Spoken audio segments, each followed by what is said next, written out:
மகிழ்ச்சியா இருக்குது. வேலைக்கு போறவங்கல இருந்து ஒரு உதவி மாதிரியா இருக்குது அது காலையில போறதுக்கு. ரெண்டாவது வந்து பஸ்ல போறது வரது எல்லாம் எங்க வேணாலும் போறோம் வரோம். இப்போ வந்து இதுல போனோம்னா நம்ம பஸ் டிக்கெட்டும் ஃப்ரீயா இருக்கு. 1000 ரூபாய் எனக்கு ஏதாவது ஒரு இதுக்குன்னா உதவுது. அதாவது ஃபீமேலுக்காக சப்போர்ட் பண்ணி நிறைய திட்டத்தை கொண்டு வந்திருக்காரு. பஸ் வசதி கொடுக்குறாரு. நாங்க பஸ்ஸுக்கு துட்டு இல்லைனா கூட ஃப்ரீயா போறோம், ஃப்ரீயா வரோம்ன்ற நம்பிக்கையோட நிக்கிறோம். நாங்க போறோம் வரோம். இப்ப மகளிர்களுக்கு இந்த பஸ் எல்லாம் விட்டுருக்காங்க. அதெல்லாம் வந்து வயசானவங்க எல்லாம் எவ்வளவு கஷ்டப்பட்டாங்கன்னு ஒரு 10 ரூபாய் கொடுக்க முடியாத நிலைமையில எல்லாம் இருந்தாங்க. இப்ப வந்து அந்த பஸ்ல ஏறி போறாங்கன்னா எவ்வளவு பெரிய விஷயம். ஒரு ஹாஸ்பிட்டல் செலவுக்கு நாங்க அந்த பணத்தை எடுத்தா நாங்க செலவு பண்ணிட்டு இருக்கோம். இது வந்து தொடர்ந்து விட்டுட்டு இருந்தாங்கன்னா ரொம்ப கொஞ்சம் நல்லா இருக்கும். பிள்ளைகளுக்கு வீட்டு செலவுக்கு நாங்க கணவர் எதிர்பார்க்காம பிள்ளைகளுக்கு நினைச்சதை வாங்கி கொடுக்குறோம் சார். அதனால எங்களுக்கு ரொம்ப பயனுள்ளதாக இருக்கு. ஆட்டோக்கு வரணும்னா ஒரு நாளைக்கு 60 ரூபாய் 70 ரூபாய் தேவைப்படும். இப்ப எனக்கு அது மீதியா தான் இருக்குது. என் குழந்தைங்க படிப்பு செலவுக்கு நான் அதை யூஸ் பண்றேன். எங்களுக்கு போக வர 10 20 ரூபா செலவாகும் டெய்லி. அந்த காசு எங்களுக்கு பார்த்தா எவ்வளவோ பெடிப்பட்டா இருக்கு. பால் வாங்க அல்லது அன்றாட காய்கறி வாங்க எல்லாம் யூஸ்ஃபுல்லா இருக்குது. பெரகனூர்ல இருந்து பெரியாருக்கு 25 ரூபாய்,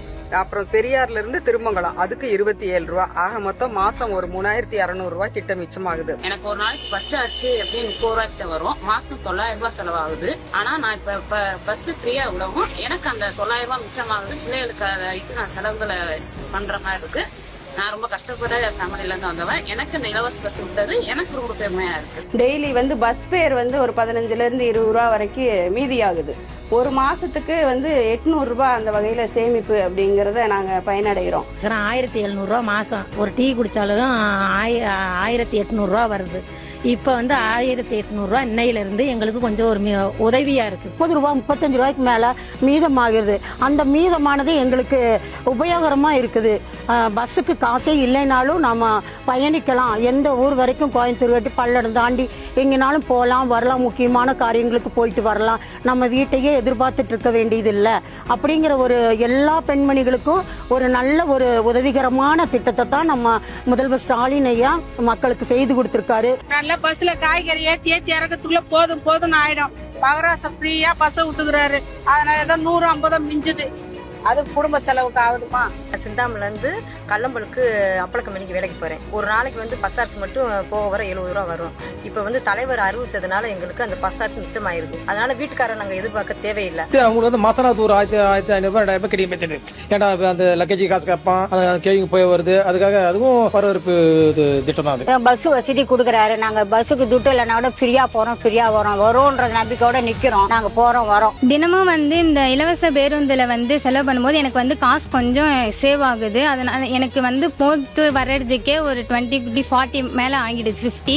அதனால இது வந்து இலவச பஸ் விடுறதுனால எனக்கு ரொம்ப யூஸ்ஃபுல்லா இருக்கு. இதை நம்பி ரொம்ப பேர் வெளியே வராங்க, வேலை வெட்டிக்கு போறாங்க.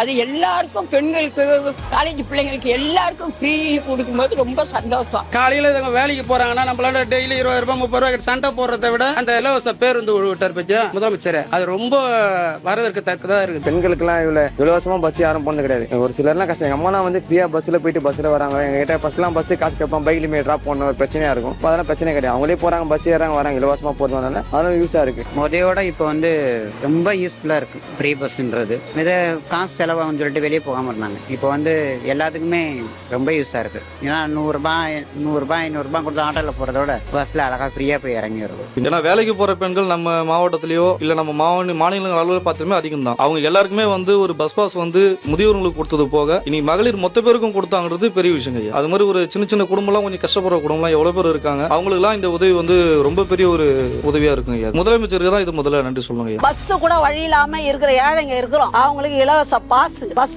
பாஸ் இது எல்லாமே ஆர்டர் போட்டவங்க அவங்க தான். ஸ்டாலின் ஐயா தான், டிஎம்கே தான், காங்கிரஸ் தான், கம்யூனிஸ்ட் தான் கிடையாது. அனைத்து கட்சிக்காரங்களும் எதிர்கட்சி ஆளுங்களும் கூட எல்லாருக்குமே கிடைச்சது. பர்சுல காசு இல்லாத போனா கூட ஒரு இடம் போய் இறங்கிடுறோம். புரியுதுங்களா? அத மாதிரி எங்க இருந்து பஸ் பாஸ் எவ்வளவு வருது காசு. ஒரு இடத்துக்கு போயிட்டு வரணும்னா இங்க இருந்து ரெடிஸுக்கு போனா எங்களுக்கு 60 ரூபாய் வேணும். நாங்க சும்மாவே போய் இறங்குறோம். இதெல்லாம் ரொம்ப நல்லாவே நடக்குது. அவரே வரட்டும், அவரே நல்லது பண்ணட்டும். மகளிருக்கு இலவச பேருந்து யார் கொடுத்திருக்காங்க?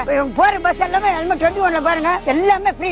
இருந்தாலும் யார் பண்ணிருக்காங்க? மகளிருக்கு அத்தனையும் செலவு கொடுத்திருக்காரு. அவரு சொல்லாததும் செய்யறாரு, சொன்னதும் செஞ்சுக்கிட்டு நல்லா பண்ணிருக்காரு. சொன்னதா செய்யறோம் கிடையவே கிடையாது. சொல்லாத நிறைய செஞ்சிருக்காரு. பெண்களுக்கெல்லாம் முக்கியத்துவம் நிறைய கொடுத்திருக்காரு. பெண்களுக்கான ஆட்சி தான் இது. லேடிஸ்க்கெல்லாம் நிறைய கொடுத்திருக்காரு. நிறைய செஞ்சிருக்காரு, நிறைய பண்ணிருக்காரு, எந்த குறைபாடும் இல்ல. இன்னும் பண்ணுவாரு, மேல மேல பண்ணுவாரு. யார் என்ன சொன்னாலும் அதெல்லாம் அசர மாட்டாரு. அவர் சிங்க மாதிரி அவரு. எங்க அம்மா அப்பா ஸ்டார்ட்ல இருந்து செய்யற மாதிரி வருது. அதனால எங்களுக்கு வந்து அவரை தான் பிடிச்சிருக்கு. அதனால அவருக்கு தான் எங்க ஓட்டு. மகளிர் வாழ்க்கையில் இனி அவர்கள் பெறப்போகிற அனைத்து விடியலுக்குமான தொடக்க பயணமாக இது தொடரும்.